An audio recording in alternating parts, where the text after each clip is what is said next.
Yo, what is up, my friends? Thank you all for joining me today. Today, man, I'm doing great. Hope you all are doing amazing. Today, man, 600 days of semen retention. 600 days without busting a nut, and 600 days of celibacy as well. Man, that's nuts. This is just going to be kind of a reflection video, sort of like my 500 days of retention and celibacy video.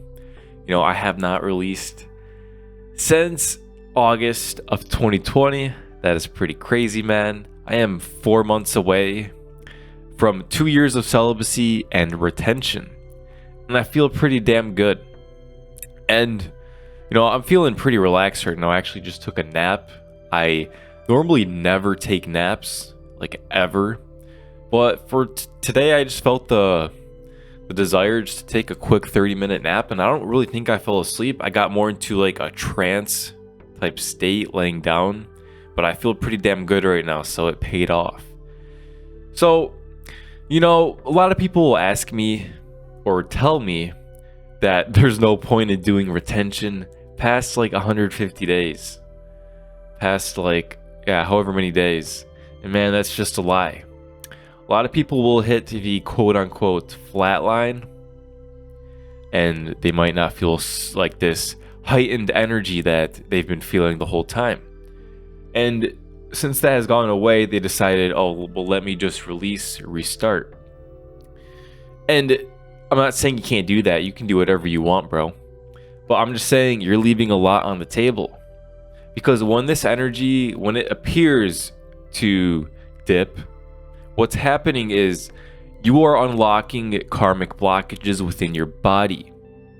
Parts of your old self, your shadow, that you are meant to go into, to delve into subconsciously through meditation, your dreamscape, whatever sort of practice you do to do your shadow work, and really just purge out this old self within you.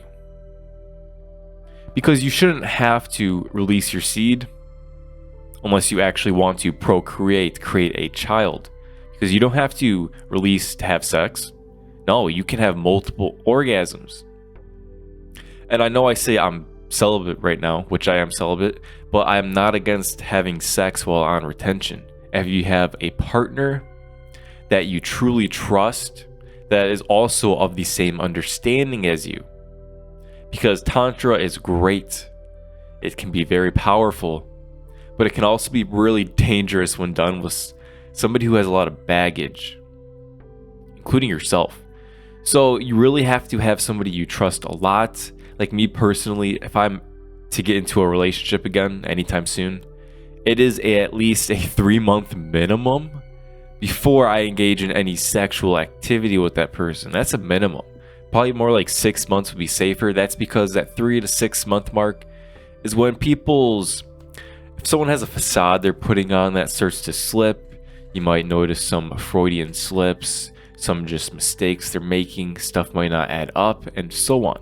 But really, if you're in tune, you're like spiritually in tune, you should be able to pick up on some stuff even sooner than that. Just the vibe will be off. But that's for a different video. Alright guys, so it's a little bit later in the day now, but I forgot to say this one thing about when you're doing Tantra and you want to stay on this path and still grow spiritually and evolve. And that is, you can't be doing this all the time. You can't be doing tantric intercourse with your partner every single day, or even bi-daily every few days. I want to say, I don't want to put a time frame on it, but I want to say you should be able to go at least every 2 weeks without having intercourse.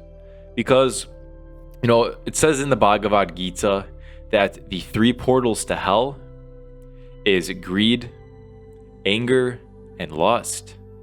And greed, man, that shit's easy. That's easy. A lot of us, greed's fine. Anger, that can maybe be difficult at times. But I think where I am now personally, I think I have a good grasp on anger. But lust, man, lust, that is what gets men. Lust, that is the biggest demon in this time frame, in this era, is what I mean. And when you get your lust at bay, because you can't involve yourself in intercourse frequently and to not be subject to lust, it's just not gonna happen, man. You have to be able to control yourself. So I personally don't think celibacy is necessary for spiritual development, although it can help because you're just not entangled in anything else and you're just focusing on your own energy, your own soul, your own spirit, without being entangled in anything else. But, you know, as above, so below, you got to think if there's sex in the third dimension, there is something similar in the next.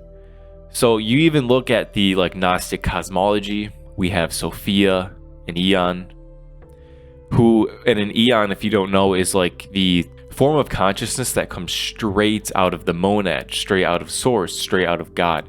So you have God, the monad, then all these other forms of consciousness start to come directly out of that, and that first level is like a Aeon. So you have Sophia, who is an Aeon, and her partner in co-creation is Christ. And when Sophia starts creating on her own without her co-creator in Christ, she creates a bastard child. And then she sees this child and she's just disgusted by it. She clouds it in darkness and leaves it hoping that she can forget about it. But that's not the case. They come back and they see what the child is and what they've done or what it's done. And I'm not going to go into that right now because Gnostic cosmology is very deep. And that's not what this video is about. So maybe in the future I'll make a video sort of like I did on Plato and semen retention. I'll make a video on Gnostic cosmology, or at least the history behind the earth, because there's a lot of interesting books on that. So back on topic, man, it is just very important to retain your seed, to go through the flat lines when you go through it, because when you come out of that, it's a blessing. Everything thrown at you on this retention journey is a blessing in disguise, whether you want to recognize it at first or not. You know, right when I started my channel last summer, you could probably tell if you watched my videos that I am a bit different now, at least I see it, than I was back then, just not even that long ago, like 9 months ago. And that is because back then I was going through a lot of shadow work. I was going through some shit. And right now, over the winter, I've been able to be much more focused just on my grind, on what I'm putting out into the world, all these projects I got going on, and I'm just much more upbeat. I'm not so focused on these karmic blockages within me. And it's necessary to go through this in order to get to that next chapter of life.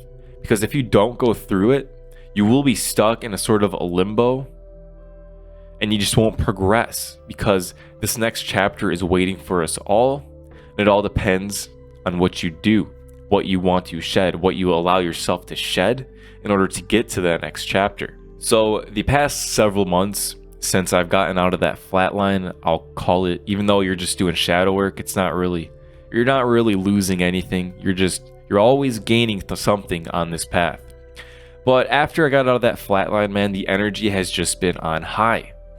It's been just crazy. Honestly, over the winter too, I would even say I was sort of unbalanced at some moments, just because this winter, where I live at least, was so damn cold. I couldn't get outside as much as I would have liked out into nature. And that just left me being very ungrounded at certain moments. And I had to take more time out of my day to do meditation and whatnot to ground myself. And I took a lot of time doing a lot of breath work, like the Wim Hof method. I know pranayama is another good one. I just don't do it. I do the Wim Hof method. I should start doing it too in joint with the Wim Hof method, but I just don't. I will probably soon. But this stuff, also yoga, is very good at taking this energy at the base of our spine, that kundalini, that sexual energy, and raising it upward. Because you do not have to have tantric sex, tantric intercourse, in order to raise this upward, like in a potent way. Handstands and inversion techniques, such as like a headstand, are also great ways to help just draw this energy upward into your higher energy centers. And that is something I do daily. I do handstands daily, man. and that also makes a difference. I feel it. You know, if you've ever done this stuff without being on a long streak of retention, I have, so I can speak for this. There really is a giant difference between doing 3 rounds of the Wim Hof method while not on retention, maybe having just a few days built up, versus having just 90 days built up or 150 days built up. There is a huge difference. Man, you legit feel this energy crawl upward. So for all of you that aren't doing breath work right now, I highly suggest to you to add it into your routine. You know, maybe you're meditating at the end of the day or early in the day. Just add it into that. Honestly, breath work is great before and after bed. I do it both in the morning and at night. You know, there's never a bad time to do breath work. It just helps you be more conscious and aware. But, you know, I know there's going to be some guys asking in the comment section like there was last time. Oh man, what about female attraction? Are you still getting the female attraction? And you know, I don't really talk about female attraction in my videos that much just because it is such an oversaturated topic. I just don't want to talk about it. And it's not really something I'm trying to focus on because I am intentionally celibate right now for the meantime, just while I'm working on myself. So I really don't want to add that sort of conversation into my routine because it's going to take my mind there. But you know, female attention, of course, it's there.